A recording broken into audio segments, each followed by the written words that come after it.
Shri Venkateswara gold తాకట్టులో ఉన్న మీ బంగారాన్ని విడిపించి కొనబడును.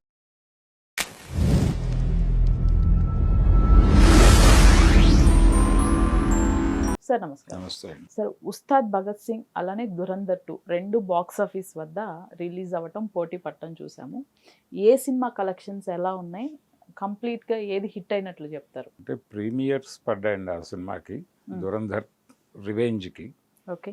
ప్రీమియర్స్లో వాళ్ళు 50 అంటే అది యాక్చువల్గా ప్రీ రిలీజ్ బుకింగ్స్ మీదే 100 crore క్లబ్లోకి వెళ్ళిపోయింది ఆ సినిమా.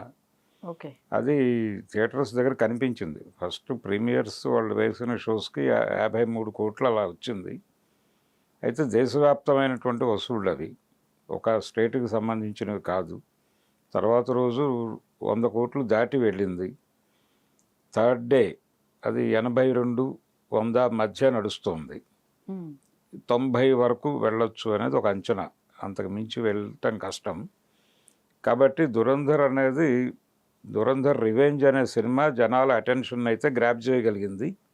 అలాగే థియేటర్లకి జనాలు వెళ్తున్నారు. టాక్ బాగుంది సినిమాకి. ఈ టాక్ పాజిటివ్గా ఉండటం వలన జనాలు మూవ్ అవుతున్నారు. అలాగే లోకల్ లాంగ్వేజెస్లో వాళ్ళు very first day cinema release చేయలేకపోయారు టెక్నికల్ రీజన్స్ వలన. ఇప్పుడు నెమ్మదిగా స్క్రీన్స్ పెరుగుతున్నాయి లోకల్ వెర్షన్స్లో. తెలుగుకి సంబంధించి వాళ్ళు దాదాపు 3 కోట్లు వచ్చింది వాళ్ళు ప్రింట్ బయటకు వచ్చిన తర్వాత. ఇది పెరిగే అవకాశం ఉంది. కాబట్టి దురంధర్ రివెంజ్ అనే సినిమా అయితే పాజిటివ్గా మంచి వసూళ్ళ దిశగా వెళ్తుంది. వాళ్ళు టార్గెట్ రీచ్ అవుతారా లేదా, 1350 దాటి వెళ్ళాలి వాళ్ళు. 2000 అంటే 1350 నుంచి 2000 కోట్ల మధ్య వసూలు చేయాల్సినటువంటి ఒక బాధ్యత ఉంది వాళ్ళకి. అది ఏ మేరకు టార్గెట్ రీచ్ అవుతారనేది చూడాలి. అయితే దీంతో పాటు రిలీజ్ అయిన పవన్ కళ్యాణ్ సినిమా అది వెరీ ఫస్ట్ డే ప్రామిసింగ్గానే, అంటే 32, 35 దాకా వెళ్ళింది అది. ఓకే. కానీ ప్రీమియర్స్ లేవు, ప్రైస్ హైకులు పెద్దగా లేవు. ఏపీలో కొంత హైక్ ఉంది కానీ తెలంగాణలో ఆ స్థాయిలో లేదు. ఎన్ని ఇబ్బందులు ఉన్నప్పటికీ 35 క్రాస్ అయ్యారు వాళ్ళు. అది జస్ట్ పవన్ కళ్యాణ్ ఇమేజ్ మీద నడిచినటువంటి మ్యాజిక్ అంతే. ఓకే. అయితే సినిమా రన్కి వచ్చేసరికి వెరీ సెకండ్ డేనే డ్రాప్ అయిపోయింది. అది డ్రాప్ అయి 9, 7 మధ్యకు వచ్చేసింది. అంటే 7 కోట్ల నుంచి 9 కోట్ల మధ్య నడుస్తుంది. ఇప్పుడు కూడా అదే పరిస్థితి. అంటే లాంగ్ వీకెండ్ అనుకున్నారు. ఈ లాంగ్ వీకెండ్ 2 పండగలు. అంటే ఒకవైపు హిందూ పండగ ఉగాదికి రిలీజ్ అయింది. అది రిలీజ్ అయిన టైము రంజాన్కి సంబంధించిన టైం అది. ఈ టైంలో సినిమాలో వాళ్ళు చూస్ చేసుకున్నటువంటి కంటెంట్ కొంచెం హర్టింగ్గా అనిపించి ఉండొచ్చు వాళ్ళకి. అందుకని అట్నుంచి వసూళ్లు తగ్గాయి. ఏదేమైనప్పటికీ సినిమాకి అంటే ప్రాపర్గా జనాల అటెన్షన్ని నిలబెట్టుకునే పరిస్థితుల్లో సినిమా లేదు అది. అంటే దీనికి పూర్తి బాధ్యత హరీష్ శంకర్దే. ఓకే. ఆయన కథ డిజైన్ చేసుకోవడం దగ్గర నుంచి జరిగిన గందరగోళం, జనాలు థియేటర్లో కూర్చుని సినిమాని పూర్తి స్థాయిలో ఆస్వాదించేలా లేదు అది. రకరకాల చోట్ల నుంచి రకరకాల ముక్కలు తీసుకొచ్చి ఒక చోట అసెంబుల్ చేసినట్టుగా తయారైంది అది. అలా చిరంజీవి గారికి ఒక రకంగా భోళాశంకర్ ఎలాంటి అనుభూతిని ఇచ్చిందో, దాదాపు అలాంటి అనుభూతినే పవన్ కళ్యాణ్కి హరీష్ శంకర్ ఈ సినిమా ద్వారా ఇచ్చాడు. ఓకే. దాంతో కలెక్షన్స్ డ్రాప్ అనేది, అది హాలిడే మూడ్లో జనాలు ఉన్నప్పుడే 9కి పడిపోయిందంటే, ఇది నెమ్మదిగా పడిపోయి అంటే 100, 150 కనీసం వెడుతుందా ఈ సినిమా అనేది ఒక అంచనా ఉండింది. కానీ అక్కడికి కూడా రీచ్ అయ్యే పరిస్థితి కనిపించడం లేదు. ఇది అంటే కనీసం 70, 80 అది దాటుతుందా అనే చర్చ జరుగుతోంది ఇప్పుడు. అందుకని ఇది పవన్ కళ్యాణ్ కెరియర్లోనే, అంటే రీసెంట్ టైమ్స్లో ఆయన సినిమాల్లో హరిహర వీరమల్లు ఇలాంటి పరిస్థితి ఎదుర్కొంది. ప్రీమియర్స్కి మంచి వసూళ్ళు వచ్చినాయి, దానికి రేట్లు పెంచారు, ప్రైస్ హైకు అన్నీ కలిసి వచ్చినాయి దానికి. కానీ తర్వాత డే 1 నుంచి పడిపోయింది అది. ఇది డే 2, డే 3 నుంచి పడిపోతుంది. సో దానికి ఓజీకి మధ్య ఇది ఒక డిజాస్టర్ సినిమాగానే మిగలబోతోంది. అందుకని దురంధర్కి అది వెసులుబాటు కలిగింది ఇప్పుడు. తెలుగు ప్రింట్ పెరుగుతోంది. అంటే ఇప్పుడు పవన్ కళ్యాణ్ గారి సినిమా వేకేట్ చేస్తున్నటువంటి అన్ని స్క్రీన్స్లోకి ఇది నింపుతున్నారు. ఏది Telugu version, Dhurandhar revenge Telugu version నింపుతున్నారు. దాంతో ఈ కలెక్షన్స్ అటువైపు డైవర్ట్ అయ్యేటువంటి అవకాశం ఉంది.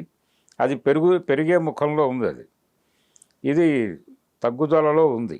కాబట్టి దురంధర్ 2 అనేది, దురంధర్ రివెంజ్ అనేది అప్పర్ హ్యాండ్ వెళ్ళిపోయింది సినిమా. అయితే రెండిటికి సిమిలారిటీస్ ఉన్నాయి. రెండిట్లోనూ కొంత హిందుత్వ ఎజెండా ఉంది.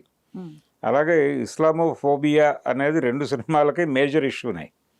కాకపోతే దీనిలో అంకుశం అనేటువంటి ఒక బ్యాక్డ్రాప్ తీసుకున్నాడు. అంకుశం అంటే రాజశేఖర్ సినిమా. అంకుశం బ్యాక్గ్రౌండ్ తీసుకుని దాని మీద కొంత హిందుత్వాన్ని పెట్టి ఒక సినిమాని అల్లాడు హరీష్ శంకర్. అంతకుమించి ఆయన కష్టపడింది ఏమీ లేదు. ఇది తేరీకి రీమేక్ కాదు అని చెప్పాడు, కానీ అంకుశంకి రీమేక్ ఇది. అలా తయారు చేసినటువంటి ఈ కథ జనాలకు కనెక్ట్ కాలేదు. అయితే ఇదే టైంలో ఇదే ఇస్లామోఫోబియా ఈ వ్యవహారాలన్నీ అందులో కూడా ఉన్నాయి, దురంధర్ రివెంజ్లో కూడా.